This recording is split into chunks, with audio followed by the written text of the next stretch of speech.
Hello, friends. Here for another installment in the day of a life of Make It Happen. Happy Thursday.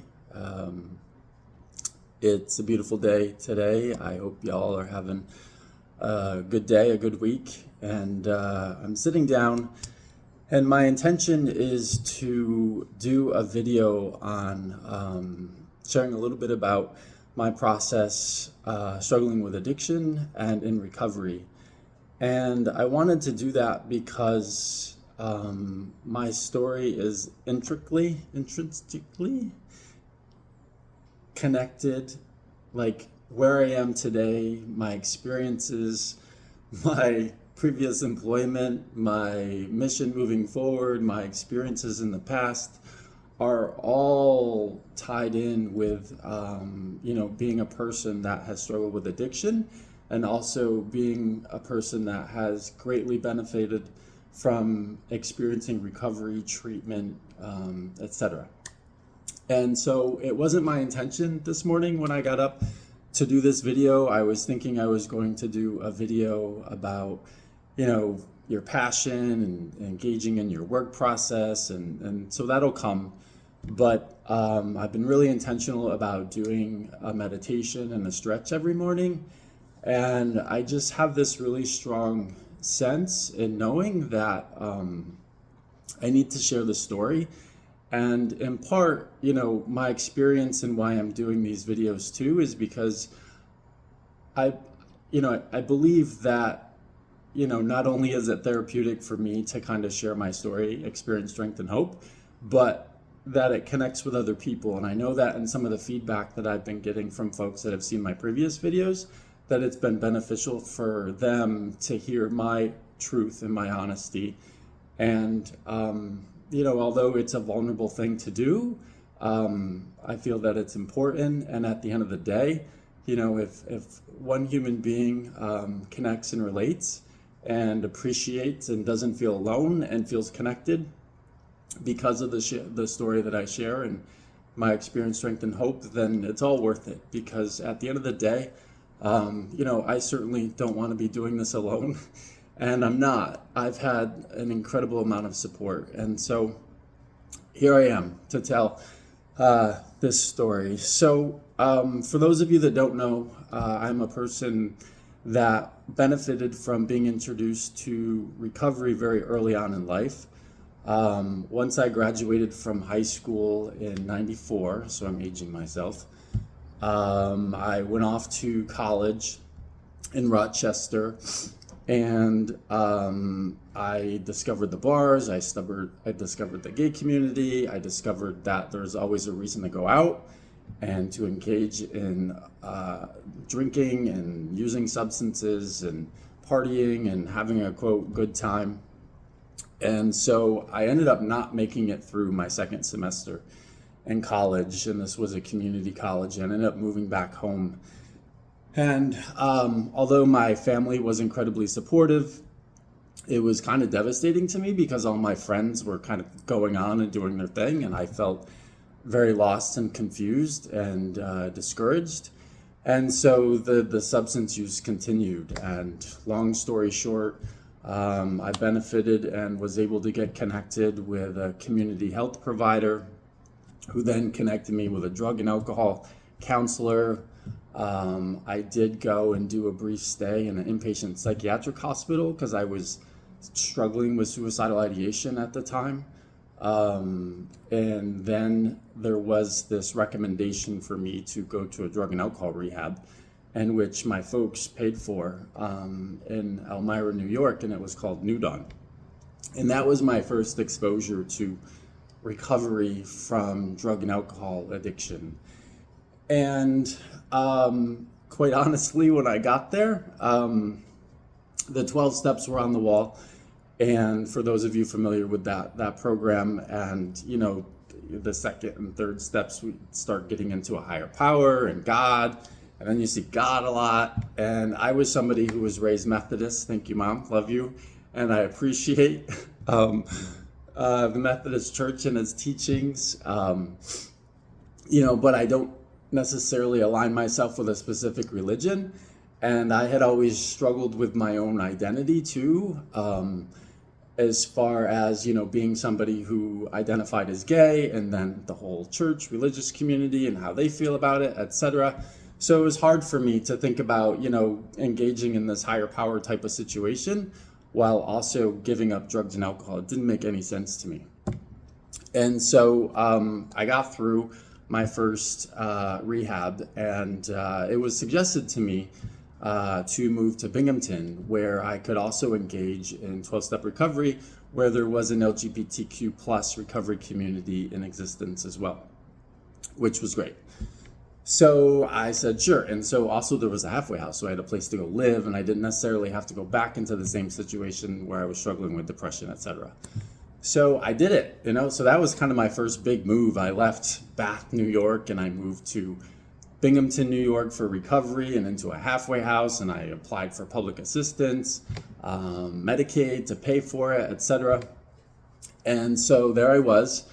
And that was when I first began to recognize not only do I struggle with drug and alcohol addiction, so alcohol, cannabis, other illicit substances, we'll just leave it at that.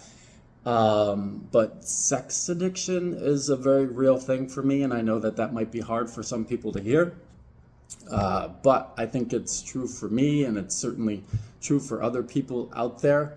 And maybe it's codependency, right? But what I found is that although I had a recovery community that was queer oriented in Binghamton, and I was in a halfway house, I was also hooking up with a lot of the guys at the meeting, which was not great.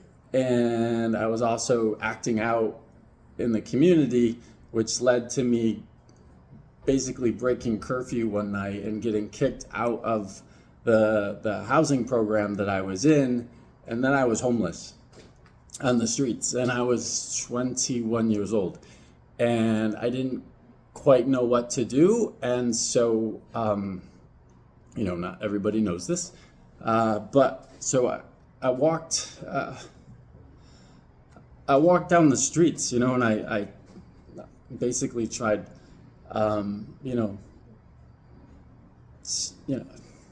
selling myself, right?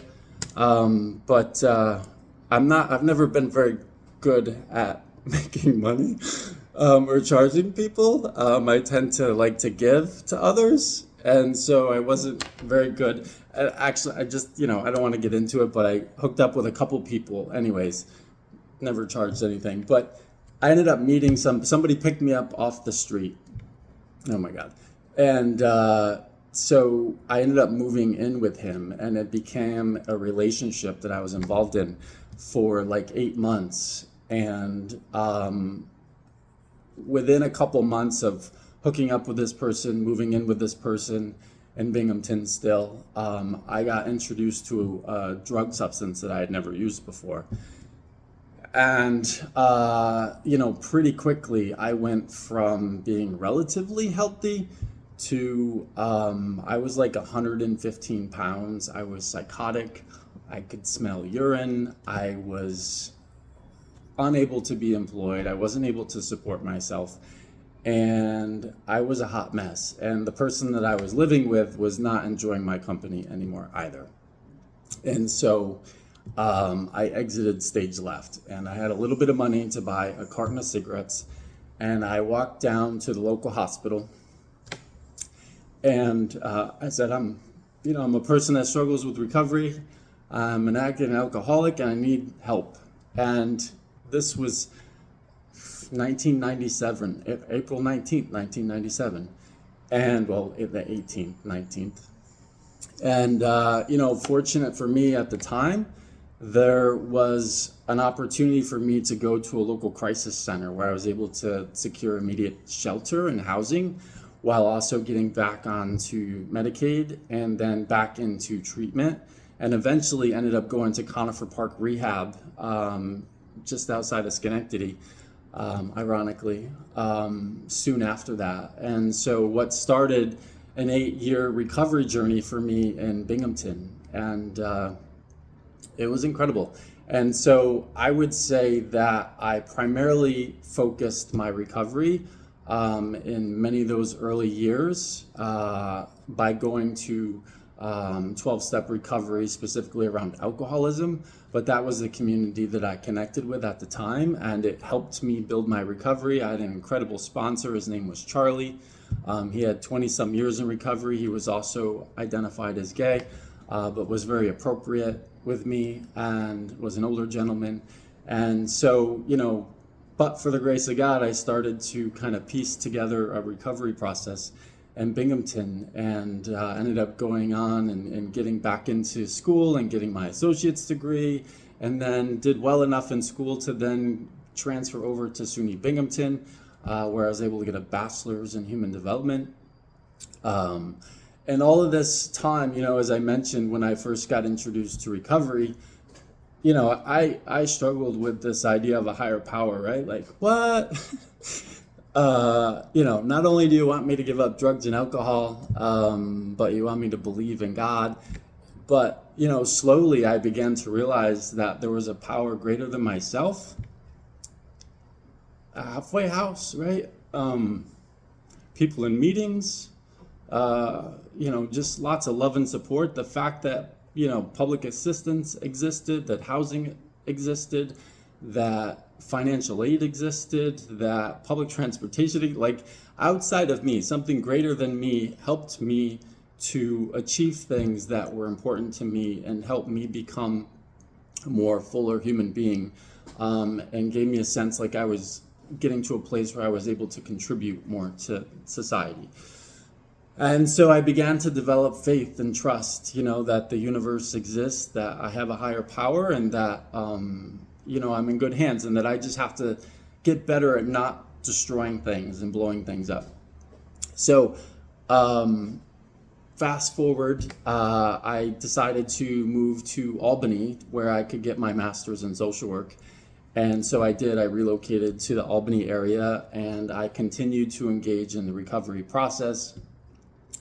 And I was thinking about it the other day, because it was probably like around 2012 that I stopped going to 12-step meetings. And I was really busy working for the city of Schenectady at the time, but also engaged in local politics. I was doing a lot of community organizing around the Schenectady Pride Festival, and helping with our local park, and just felt very invested and started to pull back from the meetings, but continued to sustain my recovery from drugs and alcohol. And so I was able to continue that, and fast forward even more. Somebody actually got this tattoo, represents my 25 years of recovery that I celebrated in 2022 of April 19, 2022. And soon after that, I had on and off struggled with my sex addiction still. And part of that led to connecting with an individual that introduced me to substances that a new substance or substances that I'd never used before. And it wasn't good. It, was scary for me, and I knew that it wasn't going to end well. And in addition to that, I was also working in the field. So it was not good. And I really needed to kind of make a plan. And, I couldn't continue to do what I was doing. So I made some big decisions. I decided that, I needed to leave my job. I needed to reevaluate my relationship with my husband. And I needed to think about place. And so, fast forward, here I am in Puerto Rico, and, I'm still a person struggling with addiction and recovery, right? I have been blessed that I haven't used alcohol or other specific drugs for a very long time, but there were other substances that I used in the previous year that were not good for me, that were not good for my mental health, and also just physically were not good for me either. And as I find myself here today, and as I was meditating earlier, I was thinking, I want to share this part of my story because it's tied into like this whole process for me. And I know that it's probably been a little hard for some folks to hear this. And I'm, struggling with telling it, but at the same time, I think it's important to be honest that I don't have this all figured out. I am back into AA meetings. I found a group 3 blocks from here that I can go to that has English speaking AA meetings, and I'm building a new community. I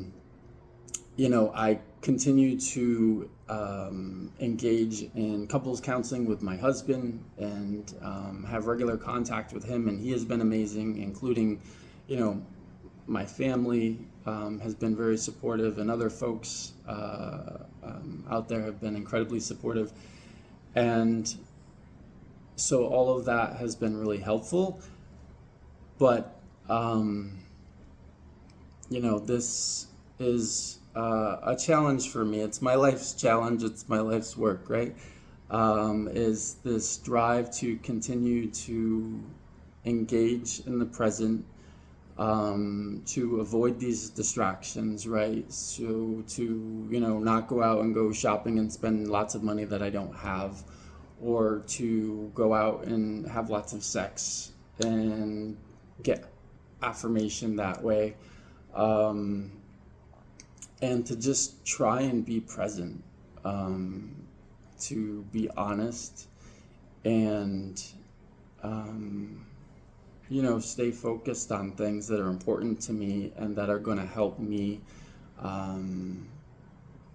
achieve, the goals that I set out for myself. And so I apologize for kind of the rambling at the end. I wasn't quite sure how to wrap this up, and I'm still contemplative on whether I'm going to actually post this, but thank you for the opportunity to share my story with you. And again, I welcome you to reach out and connect with me.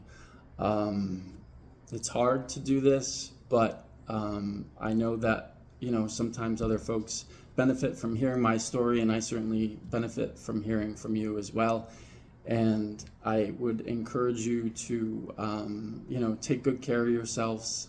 I am going to go for a walk. I'm going to continue to meditate. I'm going to have some breakfast. And I wish you all well, and I thank you for your time. And we'll talk soon. Okay, bye.